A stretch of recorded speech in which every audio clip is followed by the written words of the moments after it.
Welcome to AP European History with Mr. Bobby. The Age of Religious Wars and European Expansion. And man, do we have a lot to cover. Okay, we're using the McKay, Hill, and Buckler text, 7th edition. We'll be continuing section 1, parts 4 through 8, and we'll be starting with the Netherlands under Charles V and moving forward from there.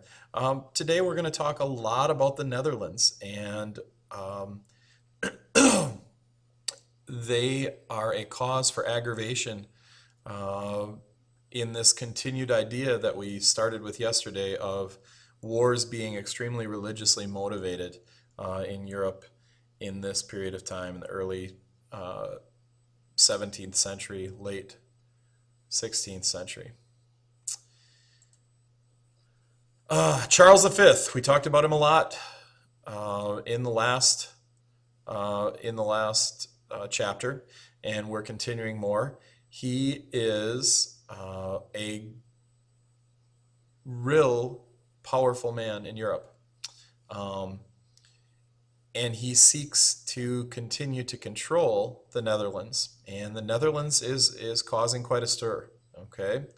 They're a financial center of Europe. We mentioned Antwerp and Amsterdam as incredibly important places. All of the Netherlands is controlled by Charles. You remember he is a member of the Habsburg dynasty, so they control a large portion of Germany and Austria, Spain, which is another big priority of his. And then as we're getting into this age of exploration, all of the Spanish and Portuguese exploration, all of that also comes back to Charles. So he is a man of significant power, wealth, and extensively traveled. Perhaps besides his son, who we'll get to, the most traveled person Europe has ever known. The Netherlands are controlled by Charles and the Fifth and the Habsburgs. Charles is Flemish. He speaks Flemish. He identifies with the Flemish people. So he has a relatively good relationship in the Netherlands. And he is able to maintain control of this loose federation, and there are 17 provinces in the Netherlands at this time. It's set up very much like Germany, with provinces controlled by princes. Antwerp is the epicenter of trade, but we see a repetitious story happening here. There's a corruption in the Catholic Church, and it sparks pressure to reform. And the primary reformer here is going to be those people motivated by Calvinism in the Netherlands. In 1556, Charles has to abdicate, which means step down from the throne. He is in very poor condition. He's lived a very good life to this point, but he is no longer physically capable of maintaining the throne. So he divides his territory. His brother Ferdinand receives Austria and the Holy Roman Empire, and his son Philip, who will become Philip II, receives Spain and the Low Countries. There's major revolt in the Netherlands between 1566 and 1587. Calvinism, as I mentioned previously, is very appealing in the Netherlands. And the difference here, why it's appealing, is unlike Lutheranism, which teaches respect for the powers that be, Calvinism encouraged opposition to people who are poor authority figures. So Calvinism does not preach if a leader is being fair and just to the people to overthrow. However, Calvinism does preach that if leaders are immoral, okay, if they're illegit, that it is their belief in supporting an overthrow. And the Calvinist religion was used and kind of manipulated in this area by people who felt it would be better to get out from under the reins of Philip. He's a devout Catholic. He considers himself Spanish. He doesn't speak Flemish like his father. He considers himself, and he considers Spain his number one priority. And why wouldn't he at this point? He is receiving vast amounts of wealth from the New World. He has a pretty good grasp and retention on a majority of lands in Europe. Things are looking very, very good for Philip. But as we move on, we'll see Philip transforming as a person, and his Catholicism plays a major role in his ideas about the Netherlands. He wants to crush Protestantism, and he does this by appointing his half-sister, Margaret, as the regent of the Netherlands. She raises taxes. She starts the Inquisition in the Netherlands to um, rid the Netherlands of heresy, meaning anybody who is Protestant, not Catholic. This aggravates Protestants, and they sack multiple Catholic churches, and they join up with those that may still be Catholic but are opposing higher taxation. So those two groups join up, and this presents a real problem. So Philip, with his unlimited funds, sends 20,000 troops, led by the Duke of Alva, to squash the rebellion. And on top of the Inquisition, he opens his own tribunal called the Council of Blood, and they attempt to rid the Netherlands of Protestants. But he just can't shake the Protestant movement, the Calvinist movement in the Netherlands. Civil war breaks out in the Netherlands, and it rages for about 10 years, and it's fought strictly on religious lines. Once faithful servant to Spain, William of Orange, also known as William the Silent, unites the provinces and leads them against Spain. Philip sends his nephew, the Duke of Parma, to crush the revolt, and this is relatively unsuccessful. In 1581, the Union of Utrecht is put forth, and that is an issue of independence for the 7 northern provinces that will eventually become what we know today as the Netherlands. The southern 10 provinces will become what we know today as Belgium. And all this time, Philip is still not accepting this movement toward independence. And he is going to continue to not accept this, and this is going to ultimately lead to his downfall and the downfall of Spain in many ways. Fortunately for the Protestants, they pull a card out of their back pocket, and that card is Queen Elizabeth. And she is wary, even though she is Protestant, of supporting the North, but she has several fears over Philip. The English economy has been badly hurt by all of the Civil War, and she wants that to end as immediately as possible. The English wool trade is suffering.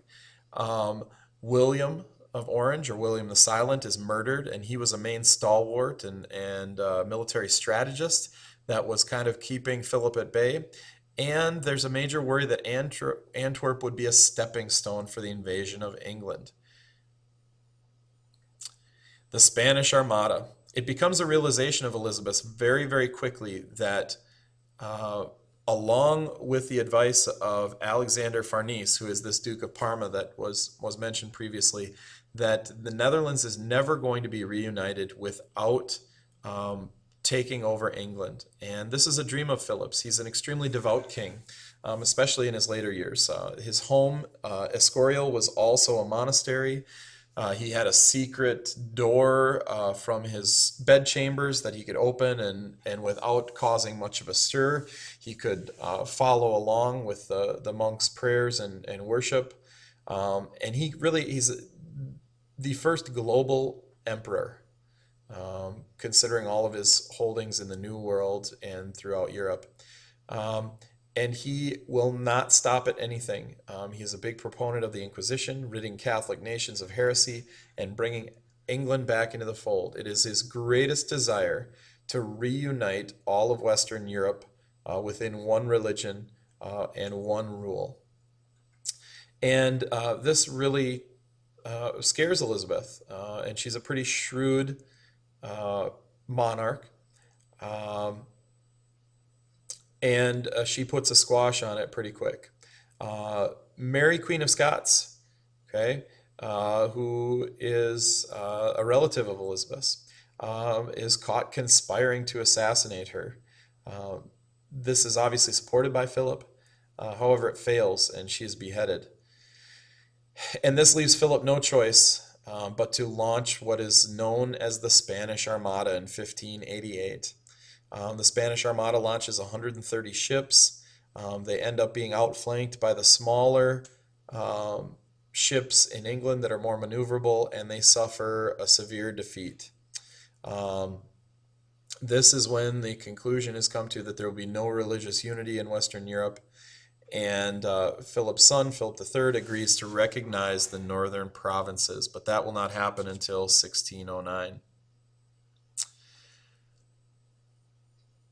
War continues. So we are kind of moving on from the Netherlands Civil War to the 30 Years' War, one of those famous long-lasting wars. And the reason the war lasts so long is that none of the sides in the war have enough finances to end the war quickly and decisively. And this all stems back to the Peace of Augsburg, which we've mentioned several times in 1555, that allowed princes in the German provinces to determine religion of their subjects.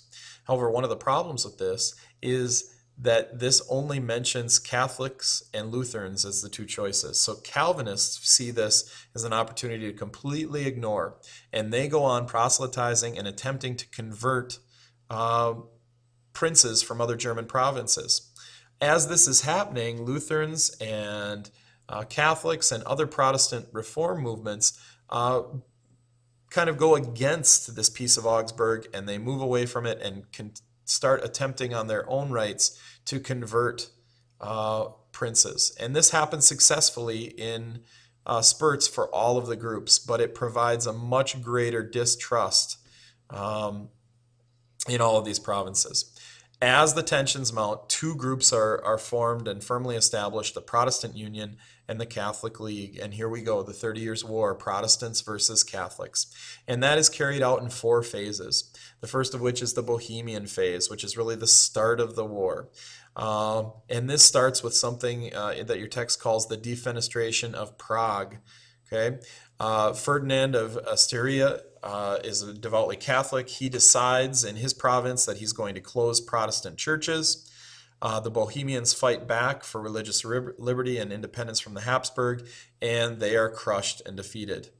Ferdinand wipes out Protestantism in Bohemia. So phase 1, the Bohemian phase of the 30 Years' War, goes to the Catholics. The second, third, and fourth phases. The second phase is the Danish phase, and this continues a string of Catholic victories. The Edict of Restitution is delivered, which is really pushed for by the Catholic Order of the Jesuits, saying that all Catholic properties lost before 1552 to Protestantism should be restored, and that only Catholics and Lutherans could practice religion, trying to kind of reinstate this Peace of Augsburg.